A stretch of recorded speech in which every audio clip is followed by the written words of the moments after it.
All right, well, hey, welcome to episode 36 of Code Freedom. I'm your host, Eddie Bales, and super excited because we actually have our first guest on the show. And I'm so excited. I've been waiting all week for this. Well, really, not all week. I've been waiting for a long time to be able to do this with her because I know how important health is in every aspect of being free in your life. And so let me just tell you about who she is. She is Yahweh's daughter. She's a wife, a mother, a sister, and friend who happens to be a published author, internationally certified IIN health coach with a specialty in gut health and microbiome reconstruction. She's also a professional union actress. She graduated from the University of North Carolina at Chapel Hill, where she had the highest honors in 1999. She is the founder and CEO of Do All Things with Joy, LLC. So Kimberly, she humbly uses her life to inspire people to see the benefit of healthy living so they have the energy to pursue their goals and approach life with passion and purpose. She's down to earth, inspirational, authentic, and she's a tell it like it is would be the words to describe her personality and approach to coaching. And you'll find that when you hear her in this interview. She loves to teach and deconstruct complicated topics, which I need her to do when it comes to health and wellness. And she also just loves life and just loves people. And so she does online courses, she does speaking events, she works with clients one-on-one, and she believes that everyone should understand where health and wellness meet passion and purpose. She's also an author of a book called Share the Joy, 52 weeks to abundant 52 weeks to abundant health. And so with that being said, let's go ahead and introduce Miss Kimberly Morgan. Hey, how you doing? Excellent, excellent. So, I heard years ago someone say this, and it just really stuck with me. He says, "We dig our grave with our teeth." And I find that to be so true because, you see people who know that they shouldn't do this and they shouldn't do that, but they just keep eating the thing that they know they shouldn't do just Yeah. because, they love it. And so I want to kind of dig into that. I also find too, one of the reasons why that I wanted to have you here is because I find as entrepreneurs, most of our audience are entrepreneurs. And I find that we fall into this rut of I'm grinding, I'm hustling, I'm building, and I can put the health on the back seat. I'm hmm traveling, I'm doing all these things, and everything will kind of catch up, or I'll get it right when I need to. But right now, I'm just focused on this, right? I got my head down. And hmm so, yes, it's good to have your head down, but you also health is wealth, and so that's why it's so important that we talk about that today. So, let me start off by asking you, how did you find yourself in the health arena in terms of coaching, like you're doing right now? For me, it came out of an actual illness that I started getting into health and wellness. I will say, even from when I was young, I think in fourth grade, I wanted to be in the army, not because I wanted to be a soldier and fight, but because I actually wanted to go through boot camp. I always, for some reason, have just really loved, fitness. And so much so that I worked with a bodybuilder when I was in high school and was a dancer and cheerleader and all that kind of good stuff. So I never had an issue with that. Food, though, for me, wasn't something that I really paid attention to because I had what they call that fast metabolism, right? So I never had to think about it. And I kind of ate my way through sugar into teeth that were cavities and root canals. And one of my root canals failed, and I ended up having something called C. difficile that came from the antibiotic that they gave me, which is where it cleans out your good and your bad bacteria in your digestive system. Some people can die from C. difficile. It's not easy to recover from and to rebuild your digestive system. And they told me at age 30, I was going to have to be on medication for the rest of my life. And I was like, yeah, no, I'm not going to do that. That's not the way that I want to live. So I started seeking, answers and figuring out how can I do this naturally? Because at that time in 2007, there was not a lot of information. There wasn't all the gut free and gluten free and keto and everything that they have nowadays. So when I asked the doctor, what do I need to do? They were like, just eat some yogurt. And I was like, what do you mean? Like Yoplait yogurt? And it just, there wasn't information about, they did say get some acidophilus, and I didn't even know what acidophilus was. So I had to go to the health food store and say, okay, help me understand what I'm looking for. But then my husband's friend and a really great doctor named Dr. Clayton Gibson really started working with me and helping me understand what was going on in my digestive system. And so for that I really started, just studying. And at that time, I guess by that time it was 2012, 2013, when I started posting my food on Instagram and Facebook. And friends and family were like, "What are you eating? And what are you doing? And that looks good. And it's healthy." And, that, so I got kind of get those questions. And as I did, I had remember it was a gentleman who I went to college with, and he was a lawyer. He's a lawyer. He still is a lawyer. He said, "Can you help me change my diet?" And I was like, "Sure." And it wasn't like in business. I just was, doing what I was doing and what I loved. And that was how my business as a health coach started. But it came out of my own trying to heal my digestive system so that I could feel better, because most people don't realize that when your digestive system is messed up, your brain activity and your like depression, anxiety, it's all linked, because your microbiome is linked to your brain through the vagus nerve. And if your digestive system is out of whack, then usually your thought pattern is out of whack as well. So Wow. I wanted to get away from that without drugs. Absolutely. I'm the same way. Like, if I can avoid any medication, I would rather do that, because, and that's what we'll talk about in a second, is, I don't think we were all, I mean, don't get me wrong, I'm not detesting any medicine, but I No, do I'm not believe either. our body is meant to heal itself. And Yes. Yahweh made our bodies to do what it's supposed to do without all those things a lot of times. But we'll talk Right. about that. But I love what you said too, because this came out of your passion. And that's one of the things we talk about on this podcast a lot, is living life from your passions, because a lot of times we work jobs that we hate, instead of Mhm. just living our passion and doing our passion. And your passion will actually make room for you. It'll basically give you opportunities to do the things you really want to do. Exactly. So let me ask you, you know, speaking of that, how would you connect health from the biblical perspective? Because I know the Bible says certain things about food, and sometimes we overlook those things because we say, "Oh, that's Old Testament" and things like that. Not to get too theological here, but it's an important topic, because I believe that He designed us a certain way to live and to take food in a certain way. And if we follow those precepts, then we'll get better results. So that's another reason why I really wanted to have you on the show, is because you come from a biblical perspective, and that's important to me. Yes, yes, definitely. No, I believe that the Bible is our blueprint. I mean, it's all in there. And a lot of times people say, that's just as you mentioned, "Oh, that's Old Testament." Well, science can back up what was stated in Old Testament as why we should stay away from something. So in an example, I mean, like I said, you can even use the New Testament, and I actually teach a class called Eating by God's Design that walks you through pretty much all of the books of the Bible that talk about food and what's really being said.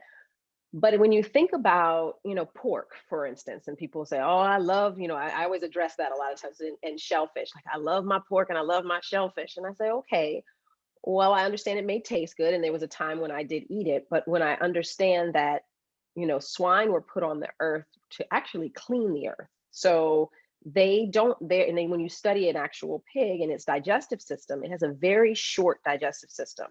So meaning it doesn't spend a lot of time processing through to be able to clean it to then come out as a clean waste. So what happens is those toxins will enter into the muscle of the pig. And what do we eat? We eat, like when we're eating flesh, we're eating muscle. So now you're taking in the toxins. And if you ever study a pig, it'll eat anything. So, and when I say anything, I mean anything. So that space of I'm ingesting something, and the same thing with a shrimp or crab, or they're meant to clean up. Like if you think about what do people usually, or if you get a fish and you buy a fish tank for your house, a lot of times the pet store will say, buy a what? A catfish or shrimp and put it in there because it cleans all the bacteria. Once again, those toxins go into the muscle of that particular crustacean, was what we would want to call that. And it in turn, you're ingesting it. So now you're having to deal with toxins in your body that it was never meant to have to process. And so, that's just two things. So when the Bible is actually breaking down those foods that we should and shouldn't eat, it's based upon how our bodies are meant to function, and what we need to take in order for everything to run optimally. So I always try to tell people that, while things may taste good and there might have been a time when out of necessity, especially in, the United States with slavery and what we were given to eat and to survive, there's a difference between survival and there's a difference between now I have an option and a choice. And so that's where I try to tell people, look at what the word says, and even not so much just the types of food, but how we're supposed to treat our body. I mean, our bodies are a temple for the Holy Spirit to live in. And if you would never just put, or what I say, play any kind of music in the temple. You would never, just have it messed up. If you thought, okay, God's coming to my house, what would you do to it? You would clean your house from top to bottom. You would, have the freshest air you could possibly have. You would, put on music that you would feel would be edifying to him walking through the door. You like all of those things matter. And so that's the stuff that we need to consciously think about when we're saying, I am the house of the Holy Spirit, this body, this vessel. Then why wouldn't I want to put the best food in, the best water, the best whatever, in order to present myself as a living sacrifice in that way? Wow, that's so good. I recently just gave up pork myself, just Hmm. from learning and listening to some of the things that you share. And it was hard, I'll be honest. But when Yeah. you break it down like that, why wouldn't you? We Mhm. want to live in optimal health. We want to be here for a long time. I heard someone else say, "What's the point of living a long life if you're going to be sick for most of it?" Right? Correct. Like, yeah. And I find that to be true. Like people just kind of they're sick all the time, and sometimes it's just because of the lifestyle that we have, and we don't ever think to change it. Hmm. So Hmm. this is a very important topic that we're talking about. So I'm so glad that we're talking about it here today. But let me ask you another question here. Us being an entrepreneurial community, what would you say to people who have a busy lifestyle and how they can maintain their health in terms of having a healthy lifestyle? I think you have to approach your health just like you approach your business. And as you just said, if you don't have your health, then it's going to affect your business, is what I try to say. So for me, every person is different. Some individuals are really early risers. They love getting to the gym at that particular time.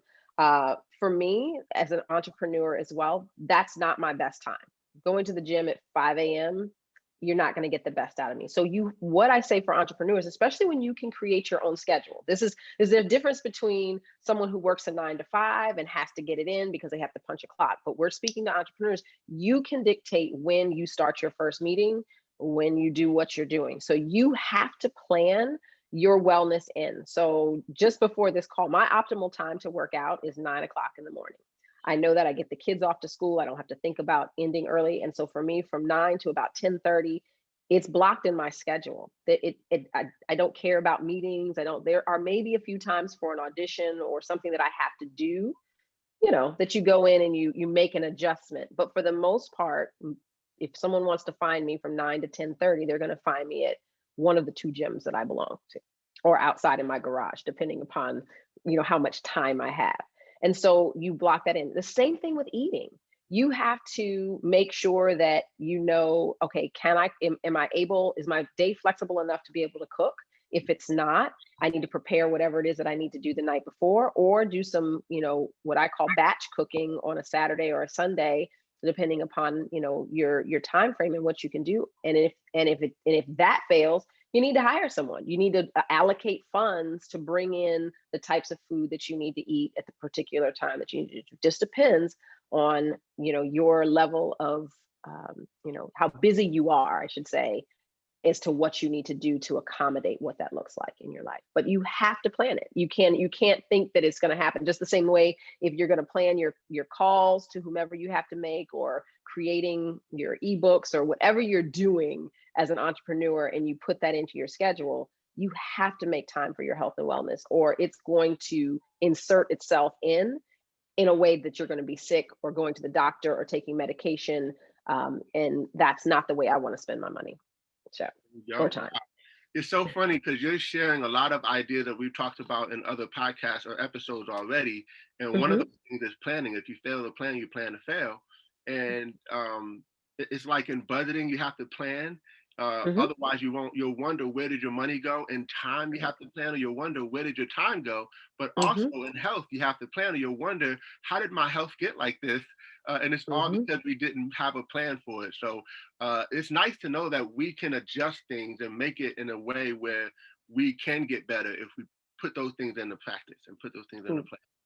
Yeah, So and I think for entrepreneurs, it's there's really, I don't want to say there's no excuse, but there really is no excuse. I find it harder for my husband who has a certain time that he has to be at work, and within the parameters of when they expect him to be there. That okay, he's got to really either wake up early or he's got to do this after the day is over and make that decision. But for myself and for other entrepreneurs, you decide when your first meeting is. You decide what your schedule looks like.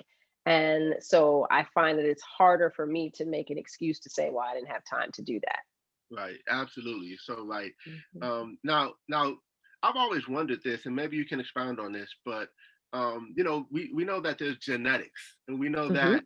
people, from diabetes to high blood pressure and all kind of other things that come from our genetics and our DNA and our background, our family. Are we doomed to what happened with our forefathers, or is there a way we can shift it in a way where we can go in the right direction? Because a lot of people tend to think that, oh well, my mom had it, her mom had it, so this is just how it is, right?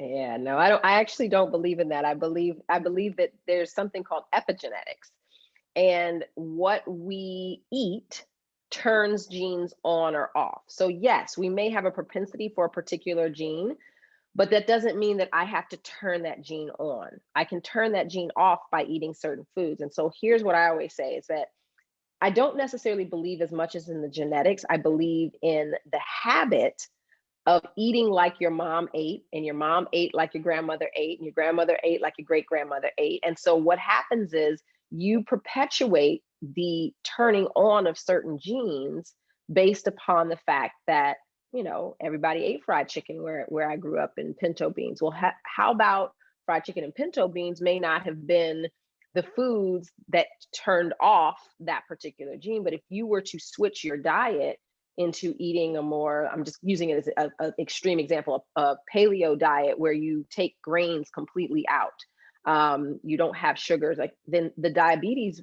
won't follow you because you're not eating the things that trigger an insulin response. So while you may have a propensity, but you have more of a propensity to develop that just because your family ate a particular way, you learned that lifestyle and perpetuated it, and then you teach your children the same. Man, so So if like I said, all genes are turned on or off by what we eat and our lifestyle habits. So if we really want to make a shift and a change, I mean, my dad had a heart attack, and there's heart disease in that side of his family. My aunt, his sister, had a heart issue as well. I don't see and claim that for myself because I stopped eating red meat and pork when I was 16. I, definitely stopped eating shellfish, probably, I can't even remember. It was years and years and years ago. So things that increase my cholesterol, I work out differently, I eat totally differently. So I've never stepped in the doctor's office with high blood pressure. They had it. I've never had high cholesterol. In fact, the doctors always look at my cholesterol like, how in the world is it that good? So I don't see myself going in that genetic way. The only thing to me that I look at is that I understand that there's a connection between your teeth and your heart. So I'm studying how to, turn those things around, that could create issues with the heart. That so there are connections, but I don't think it will be because of what I ate, so to speak, if that makes sense. wow, I never heard that before, but you Mhm. always drop a whole lot of knowledge I've never heard. So and I'm glad. I hope the listeners enjoy this because they'll learn so much as well. Um, you know, uh, when you talked about the like habits, and we've talked about that in other episodes too, is Mhm. that it's like we do things and don't even know why we do it because everyone else did it and we don't really know any other way. And there comes a point where we have to stop making those excuses and draw a line in the sand and say, hey, listen, I'm going to set some new habits for my family Mhm. because I Mhm. want my future generation to live a different lifestyle. So I love what you shared about that. And so just a couple more things I want to ask you is, you have clients and you work with a lot of people concerning health. Just give us some ideas of how you've helped some people like shift their health, because I remember I think my wife went and met with you, and then she came home and started throwing out a bunch of food. What's happening here? But I'm always looking to get healthier, and so I was okay with that. But just tell us like some things how you've turned other people around in terms of what they've had to go through in terms of their health journey. Yeah, I mean, a lot of things as far as individuals that need to lose 100 pounds, right? Or their cholesterol numbers need to change. Their A1C numbers are high. I mean, a lot of it, I get a chance. Nothing that I do is cookie cutter. So I get a chance to really work with someone and find out what are your specific needs, what's happening, in your life. But I don't just think about food in the sense of what are you eating. I have a more holistic part of the way in which I approach it. I want to know how you're living your life. So, what's your career like? Are you happy in your career? What relationships do you have? Are you and your husband or wife fighting all the time? Are you having issues with your siblings? What's happening in your relationships? What's happening with your physical activity? Are you actually working out? Do you have something that you enjoy doing? It doesn't have to be working out like going to the gym like I do. It could be I enjoy gardening, or I have a hobby of, you know, writing poetry and go like, as long as there's something that you physically engage in outside of, just work. And then it's also your spirituality. I say to people, what kind of connection do you have to a power, a source? For me, it's the Most High Heavenly One and Yeshua. So for me, that's my source. Other people have other sources, and but is there something higher than you that you connect with? And so when I find that there are, what I say, deficiencies in that nutrition, that primary food, then it shows up in their secondary food, which is the food they put in their mouth. And so working with people, I think I enjoy more helping them discover their passions and their purpose, and those 4 areas of their lives that they don't realize, oh, that's why I'm eating a bag of chips at night. My husband's traveling all the time. I'm lonely. And I pick something up to put in my mouth to fill that void. Or I cannot stand my job. So I'm constantly getting up, especially working here at home now with the pandemic. And I find myself going to the refrigerator every 15 minutes because I dislike what I'm doing. I tell people kids all the time have it right. They go outside, they play with their friends, they're in physical activity. Their career is learning and exploring and doing what they do, right? They are in relationships with their friends, playing and doing what they're doing. And there's a connection to the Most High in the sense that they are being authentically themselves, right? And that there's that connection. So guess what? You call them in for dinner, they're like, I'm not hungry, I don't want to come in. If we lived our lives like little kids do in that space of loving what we're doing, it would be very, we don't eat a lot because we're engaged in things that are meaningful. So when you ask what are the things like that I see the most, is yes, I can help people analyze their food all day long, and I can help you understand the nuances of reading a label and, should I couple protein, fat, and carbs together, and why, and all of that. But my biggest piece is that I love when I see people's lifestyles shift and change, and that they either leave a job, start a new job, improve their relationship. That's what really satisfies me as a health coach, life coach, because it's not just about the food. Because if I fix the food and we don't fix the outside problem, guess what? You're just going to use food as a drug over and over again. But when you start recognizing, when you start eating outside of the norm, I always say, ask yourself, what primary food am I not getting? And once you start analyzing that, then you start making lasting changes in the types of food that you put in for a secondary. Wow, that's so good because um, just like how I was talking about medicine, it's like I feel like medicine is like a band-aid for our health issues, and what you're Hmm. talking about is fixing it from the root, Hmm. and getting to the root of the problem. So I love that because that creates long-lasting change. So, Yes. well, last thing I'll ask you is, how do you feel that being healthy is a code that can unlock freedom in people's lives? There's no pursuit of your passion and your purpose if you are laying in bed sick, tired. And I think about people such as um, Steve Jobs. I mean, as much as he was able to do and create, and with Apple, people liked him, didn't like him. I don't care about that, but he's not here anymore because of a health issue.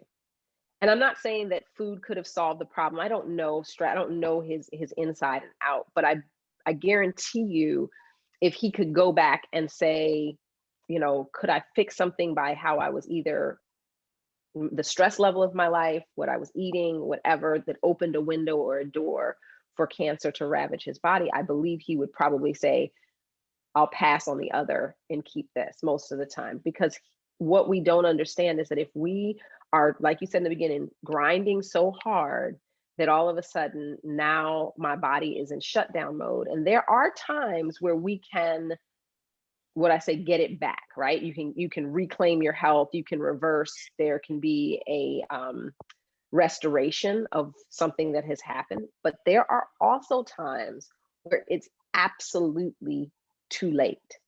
And it speaks of that in the Bible, where there are moments where you have crossed the line and you can't regain your health the way that it was. You may be able to, eh, get to a place where you feel a little bit better. So I say, when the red flags go up, when certain things are happening, when your doctor says, oh, you're pre-diabetic, or, oh, you're on the cusp of high blood pressure, that's when you really need to start making some serious lifestyle changes. And when you don't know, because trust me, that's how I became a health coach, was because I was so tired of the doctors when I would call and say, well, what do I need to do to, and there was no answer. I like to hold people's hand through the process and give them an opportunity every 2 weeks to talk to me and say, okay, what do we do next? Okay, here are 3 more things. What do we do? And then all of a sudden at the end, you're like, wait a minute, my life has completely shifted and changed. And I'm in a space of, health and wholeness. So if you don't have your health, all of these goals, dreams, and whatever you want to do, and I say, being able to live a long and prosperous life here on this earth with peace, and waking up each morning without things hurting, is a beautiful space to live in. And that's what I want to help people get to. Good stuff. I was going to ask you, are there any last words, but it looked like you just dropped the mic right there. So, I mean, if there is anything else you want to share, go right ahead. But also, where can our listeners connect with you? Yeah, well, I mean, I took a hiatus from doing a weekly show called Share the Joy, and that will be picked back up in May. So I'm excited about that. And so you can find me on YouTube, all the past episodes, and trust me, there are like 152 of them. So you have plenty of time to catch up on. And I just kind of drop. I try to do within. Some of them are 15 minutes, but most of the time, 10 minutes or less. I try to give you, the ins and outs of a health issue or something that you need to know about, and just kind of give you that rundown there. You can also find me on YouTube, excuse me, on Instagram, which is Do All Things with Joy. On Facebook, Do All Things with Joy. I have a website, which is Do All Things with Joy. So everything is pretty much, that tag. And then I have a book called Share the Joy, 52 Weeks to Abundant Health. And I also love to work with people one-on-one, and also do group coaching through a program called Momentum Not Motion, and Gut Check 21, which is my signature program that I do for people for their health and wellness. Wow, good stuff. Well, you're already blessing a lot of people, and I know you're gonna free a lot of people, even that listen to this podcast. So thank you so much for the value that you brought, and we're just excited because we're gonna live better and be better. Yes, definitely. Awesome. Thank you so much. Thank you. All right.